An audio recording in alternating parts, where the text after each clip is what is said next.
That's right, ladies and gentlemen. We made it. We're all the way here at the Tavern Talk. And this is unique Tavern Talk, a messy hair, frizzy hair episode of the Tavern Talk, if you would.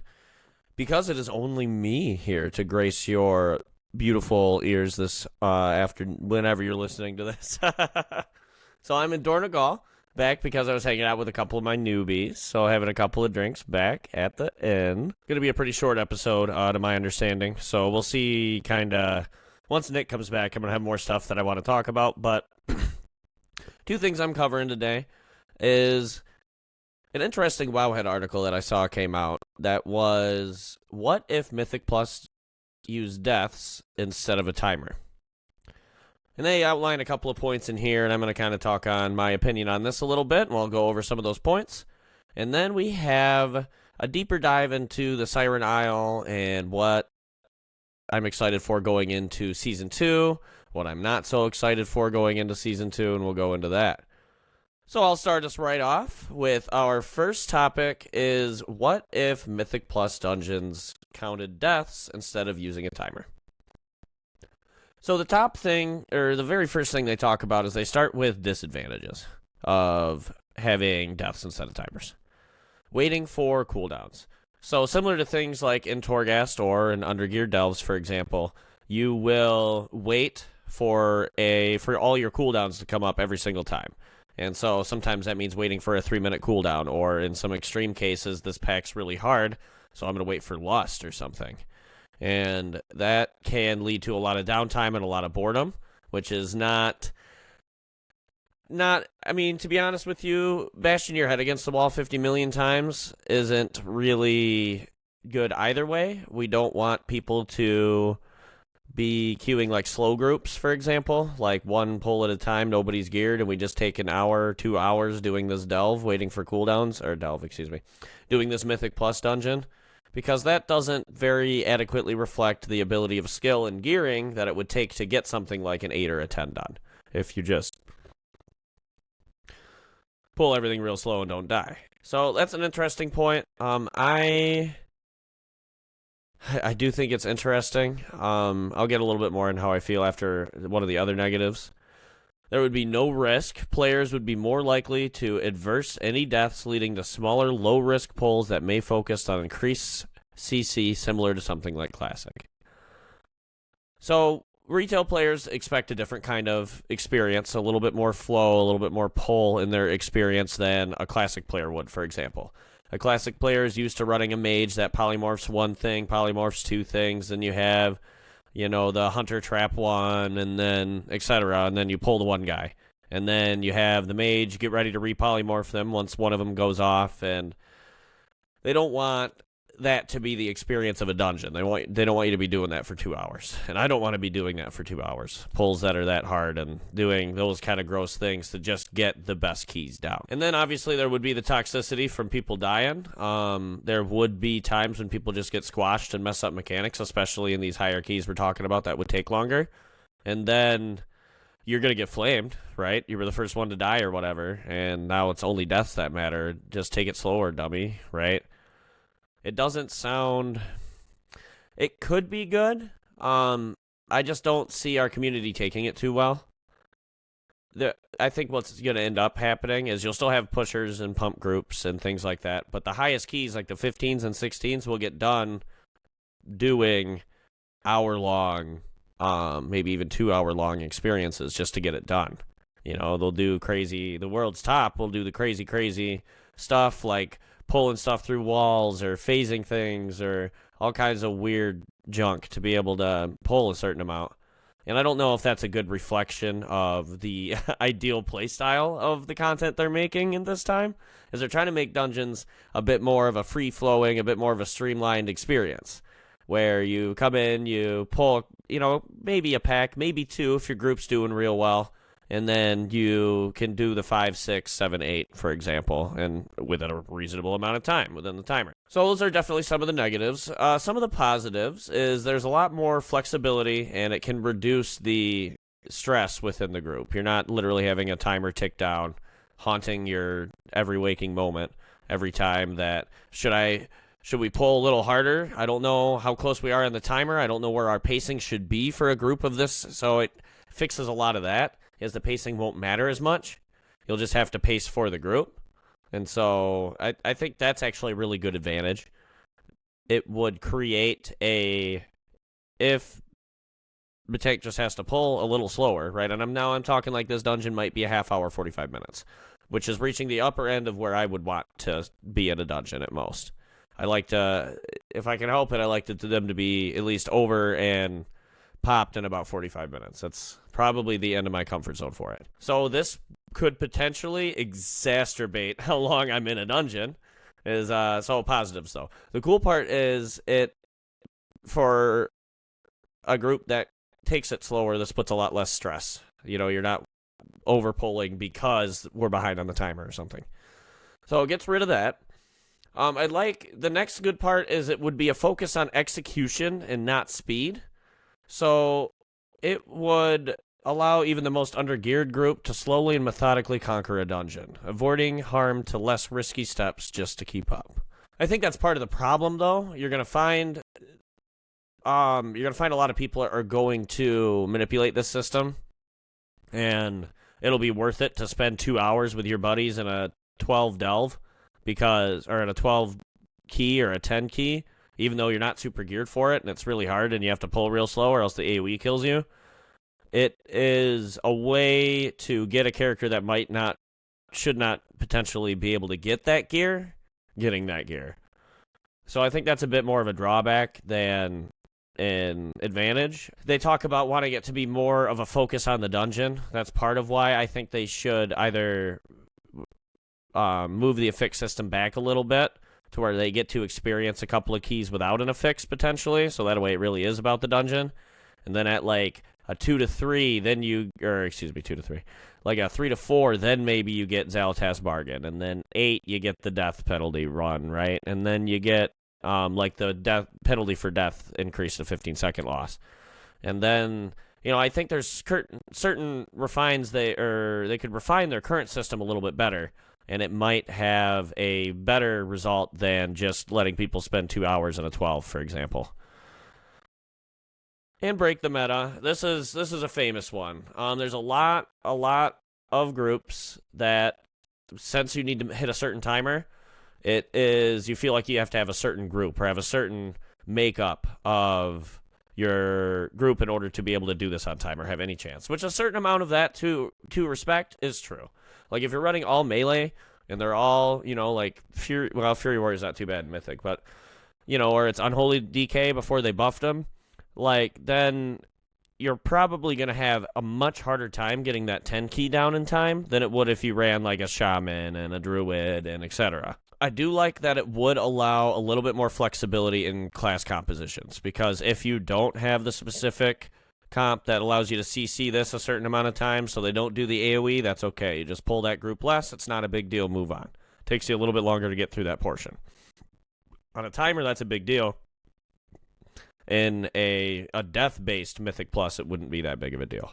So I'm going to kind of sum up my opinion on this. There would be some advantages to this, making it based off deaths and not off a timer.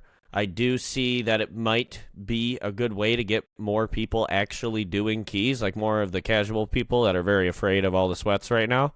I think that would be a great way to break them in. The downside is I'm not sure what it would do to the actual key crunching community. I think this would have a very, very stark and immediate impact on what happens to the top end of the keys, like the guys who are pushing for portals and things like that. You're going to find that these guys are probably going to push pretty hard with their buddies now to get their portals and 10s, and they might be in there for 2-3 hours. And this person's like, well, that wasn't very fun. All I did is get one shot 3 times, and then you guys told me to stand in the corner and not move. It's like, I don't know if that's better. I think it would create even more of a carry culture than we already have right now. It would be easier and more incentivized to sell carries, because now the timer doesn't necessarily matter. It is if you can do it with 4, right? So I think there's a lot of repercussions to it. I'm against it. I think we should keep the timers and keep refining a fixed system, and we should keep taking care of this pretty close, within a few tweaks of being a lot of really fun, this Mythic Dungeon system. So yeah, I'm going to move on from this topic. I'm sure when we have Nick back next week, he'll have a couple of things to add about that. Maybe we'll have some comments. Make sure if you have any feelings on whether they should change Mythic Dungeons to deaths or not. I don't know. I'm curious. Let me know in the comment section down below, guys. I appreciate it. And like and subscribe and hit the bell icon, because Nick can do that stuff. He's cool. Oh, actually, I'm going to be, so it's probably going to be like up here. Yeah, there's going to be a subscribe thing there. Yeah. Yeah, maybe we could make it shake or something.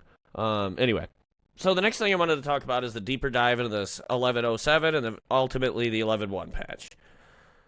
I do like that let me start with the crests. I do like that they're giving out more crests. I found myself not nearly having enough crests, but plenty of Valor Stones to be able to upgrade my stuff.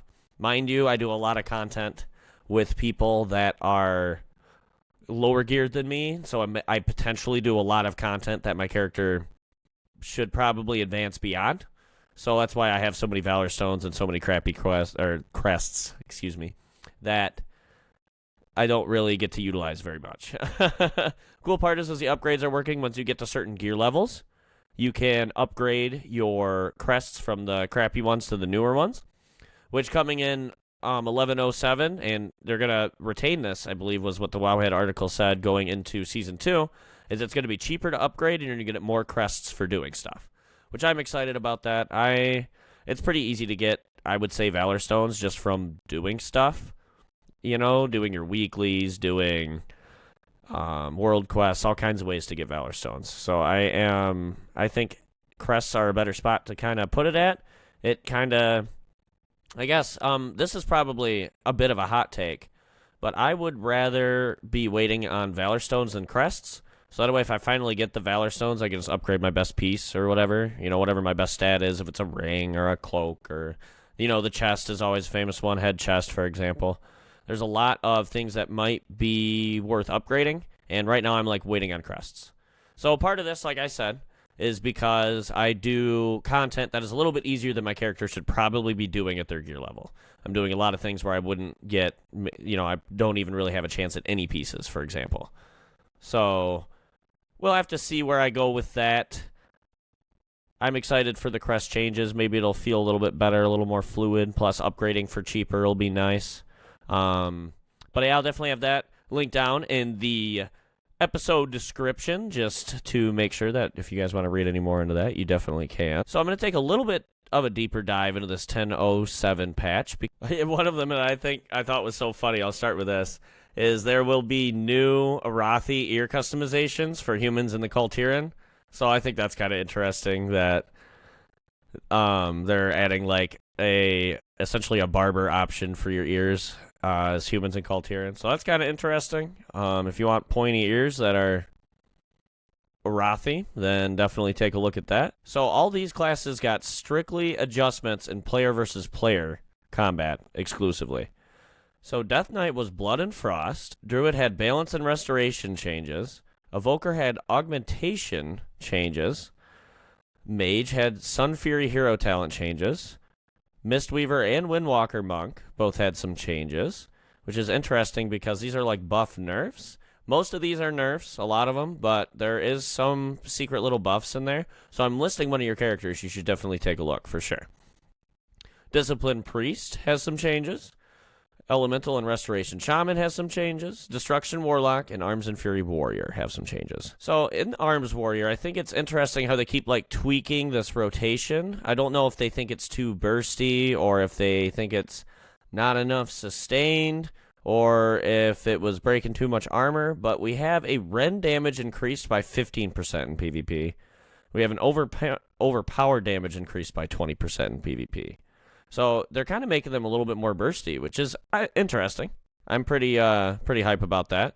And Fury Warrior in PvP also got the Strength of the Mountain increases damage by Rampage and Bloodthirst by 45%, and it was 30. So definitely some sweet warrior buffs in PvP. I'm pretty excited about that. Maybe I'll have to break out the arms and the Fury Warrior for some PvP here shortly. It's actually the only character I have right now that doesn't have any PvP gear. So I always like the beginning of gearing them because it's fun to just see your power curve once you start getting PvP gear. So for Augmentation Evoker, we have a Deep Breath, damage reduced by 15%, which that kind of sucks, actually. Deep Breath is so lit. It's that big crater, essentially, that they fly through, and then it stuns some things, but it hurts real bad and puts a really nice dot on them. So they nerfed it, which is kind of... The Evoker's always been like the Cleave kit, hence Draco Cleave from, if you listen to our esports episode from before, they've always kind of been, their whole cheese is you get like a shaman, and then you lock them in there and extend the CC, and then you blast over them with your breath. And hope they don't trinket out of it, essentially. And I think that's kind of interesting. That's like a really, really kind of harsh nerf on Augmentation. But I play arenas mostly, and so Augmentation doesn't get a whole lot of love in arenas. So I'm not necessarily sure how much it affects probably more of like a battleground would be better, or even especially like an epic battleground. That could actually be pretty detrimental to their key damage set. And we also have Molten Embers increases damage taken from black spells by up to 20% in combat, was 40. So they nerfed how much your black spells deal damage too.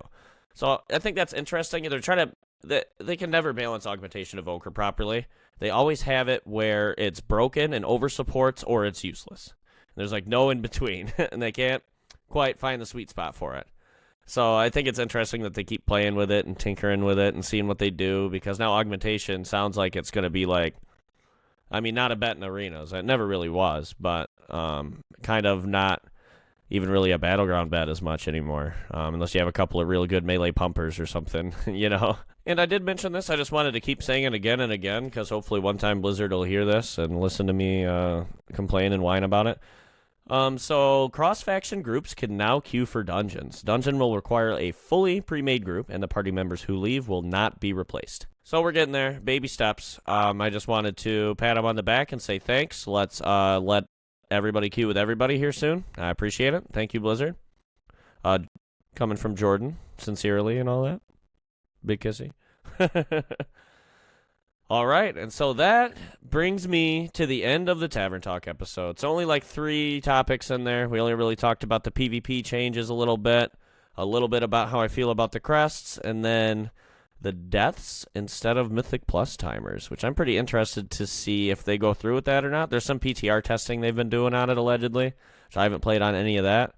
I would be interested to see if they bring it to retail. Let me know in the comment section down below if you have any thoughts or have something to add to what I said today, or got to correct me for sure, because we got to stay humble as we are all learning together, brethren. So definitely make sure if you have any comments or want me to talk about anything else next episode, then make sure you leave a comment down below. And so with that, thank you for tuning in to another exciting episode of the Valley of Spirits. We're your hosts, Jordan and Nick. Nick will be back next week. He'll be back with us. Your go-to Horde players.